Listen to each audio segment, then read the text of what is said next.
Why do you use the term Dark Age music to describe some of the music you release? What does it mean? The reality of promoting and marketing music is that you've got to call it something, particularly for people who haven't heard the music before, so they got some idea of what to expect. Distributors and websites and streaming platforms often ask you for genre names. I started using the term Dark Age music to refer to the kind of music with its roots in the pre or early medieval period. There is medieval music, there's music that we may call new medieval music, but this has its roots earlier than that. 4 or 5 years ago I started listening to bands like Wadruna and Heilung. There are many others whose music is rooted in Norse tradition. There's a band called Saulo whose roots are in Anglo-Saxon language, and I love all that music, but it doesn't really have a genre name. They use a mix of modern and folk instruments. None of them are making music from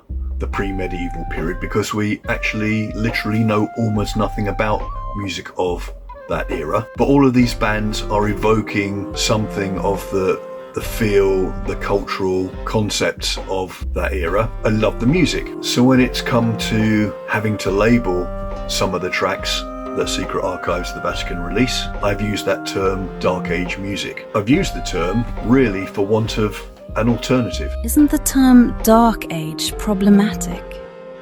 Haven't historians stopped using it? In scholarly circles, the term Dark Age is very much out of fashion now, and rightly so, and it referred to the concept that once the Romans had left the British Isles, the Romans who were cultured and educated, that there was a long period of darkness before medieval culture brought back a lot of that knowledge. It's a slightly derogatory term. Now the reality is, there was nothing dark about the Dark Ages. Knowledge and culture were kept alive among people. The monastic communities kept a lot of ancient literature and philosophical concepts alive. There was nothing dark about the Dark Ages. And scholars these days don't tend to use the term if they're referring to those centuries.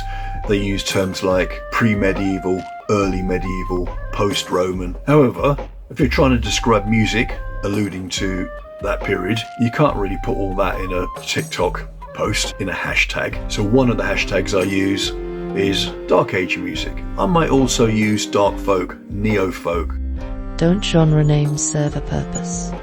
Don't they help with searching for music, or with helping listeners know what to expect? As I say, the broad genre that this music fits into really doesn't have an accepted genre name. I'm kind of glad of that in one sense, because I think genres are meaningless in one sense. However, I also understand that if you're organising music on a streaming platform or in a physical shop, or you're a person just searching for some music to listen to and you know the kind of broad things you like, you need some kind of label to give you a clue as to what to look for and also what to expect when you find tracks by that artist. So Dark Age music is just an attempt to kind of help with that. It's not one I hold strongly to. I don't really care in one sense. What decides whether you label a track as Dark Age music?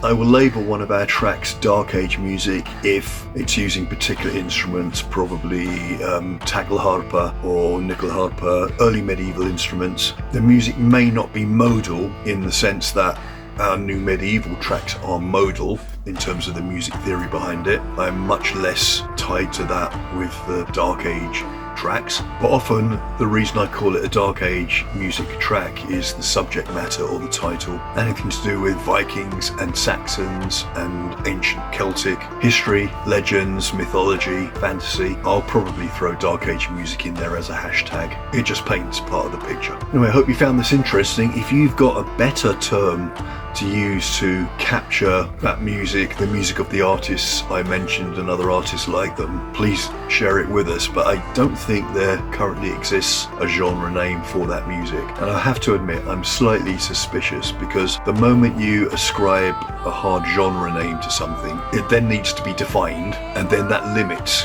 what you can do. If you do something outside the expectations of that genre description, suddenly it becomes something different, and the music industry really doesn't like that kind of thing. Thank you for listening.